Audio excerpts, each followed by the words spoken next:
Cultural intelligence in the workplace. Cultural intelligence is the level of effectiveness working across cultures.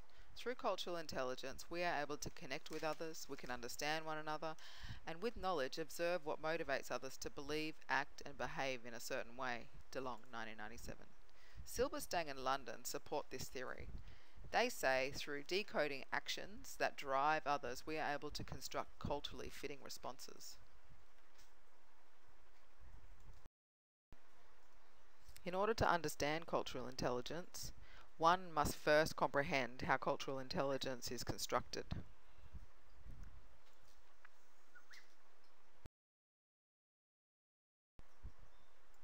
Cultural intelligence is formed through cultural self-awareness, culture shock, cultural difference, and cross-cultural communication. Through effective cross-cultural communication, I am able to develop positive workplace relationships and assist others to adapt behaviours that are culturally appropriate. For example, I took a group of volunteers to a remote community to run a school holiday program.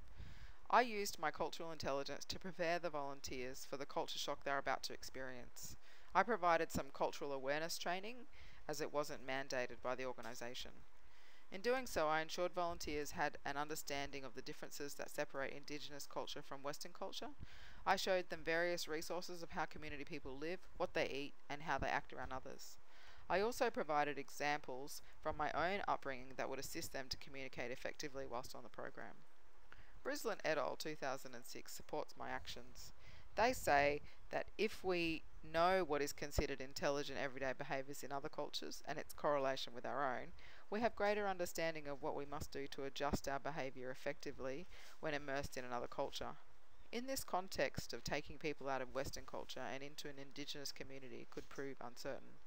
However, with the right communication skills and knowledge of the cultural differences, we are able to communicate cross-culturally.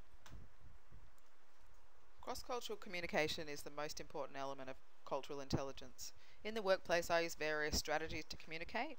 They include consultation and engagement to ensure all people have input, active listening skills, communicating with honesty, and always asking for feedback. Finally, I try and avoid any stereotyping and judging, as these can cause miscommunication. Dwyer says the impact of perception can alter the meaning of communication because of the way people decode messages and meaning from actions to their own perception. I also ensure I allow enough flexibility to respond, as clients and staff from linguistically diverse backgrounds take time to comprehend a question or task. To conclude, cultural intelligence assists positive relationships in the workplace through effective communication and mutual understanding. Furthermore, cultural intelligence helps people accept and encourage diversity amongst different cultures.